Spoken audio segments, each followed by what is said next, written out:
Is it really fair to ask whether people identify as minority groups, targeted groups, etc.? Is it really fair to ask people like that, people like me, to, you know what, it's fine, like your feelings don't really matter? For linking sort of a new American common identity and purpose to what it means at the institutional level. There's a lot of polarization that comes with that. And we saw that similar in Zimbabwe, where there was this flag movement that started because African identity was pitched with liberalization politics. So if you are a true African citizen, you won't vote for the political party because they are pundits of the West. There's enormous power in personal storytelling, in first-person narratives that really go to the heart of what people experience. First-person experiences have the power to spark empathy, to build movements, to really restore that trust, because you're building bridges across people. I think talking about identity politics, talking about minority groups is just tokenistic, right? Doesn't resonate. There isn't depth there. And I think it comes from a place of desperation of folks who are running or are elected officials now without doing that work of really getting to know vulnerable communities. I think it's erroneous to think that there's systemic racism. I think there is systemic white supremacy. And to be thinking that the United States has always been this diverse country is wrong. The United States has all kinds of restrictions as far as the other that's non-European, all the way up to the 1960s. So a lot of the conversation that we're having as far as the polarization is concerned and engaging people it doesn't even resonate when people who are just trying to make a living. Having a debate where you have people of different viewpoints who are engaging not in a sort of point scoring way, but an actual listening way. We believe that that's part of this underlying civic fabric, that there's a huge set of policy factors that flow out of polarization. So I think in some ways we are speaking on this level, in an academic level, and then there's another discourse somewhere else. And I think the last two administrations are very indicative of this.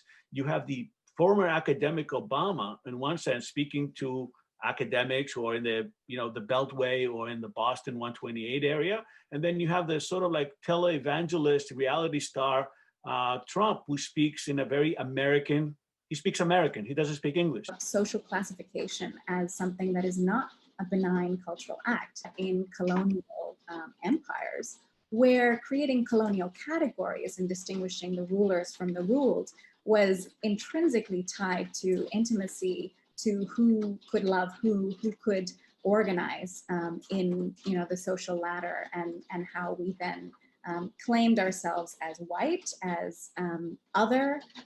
We see that today. The dispositions that we have, the ideological bents, which might not necessarily map to policy preferences, but are just sort of a way of understanding and engaging the universe, have now been associated with these intrinsic qualities of our identity, making them much more heated. Really have come to converge to really create cycles of polarization in this country, but not only in this country, in the rest of the world as well. We have an erosion of social trust. We have an erosion in our institutions. We have an erosion in our association. And then media narratives. We're seeing deliberate misinformation, and also an erosion of media that is local, that is public service oriented journalism. When local news desks are taken over by big conglomerates, those desks are among the first to go. And those are the ones that are really oriented towards stories that are about public good. But I also do believe that many of the things we believe about the other party and the people who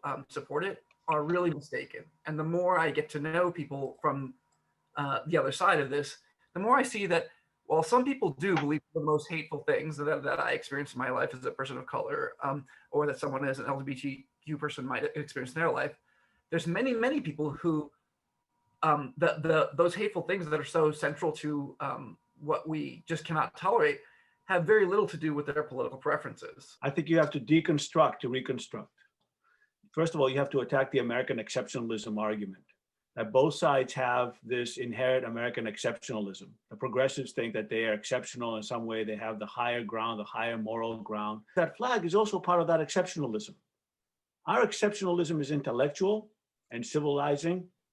That exceptionalism is flag waving and some kind of an association with the flag. The same type of exceptionalism, right? So we have to take down the exceptionalism first, and then realize what democracy really means, and then begin to have a conversation. Realizing that there's diversity within people who end up on the other side of the aisle is really important for both feeling like that it's not the whole world who's against us for our identity, and also for being able to bring some of those people in the direction that we believe that would be more positive or healthy for us and for the whole world. What we do have the chance to do here in this moment, and has been happening in the last couple of years under Trump, is incorporate civic engagement into the social fabric, right? To give folks a way to build power, whether that's through supporting elected officials or mobilizing around election day. Folks have woken up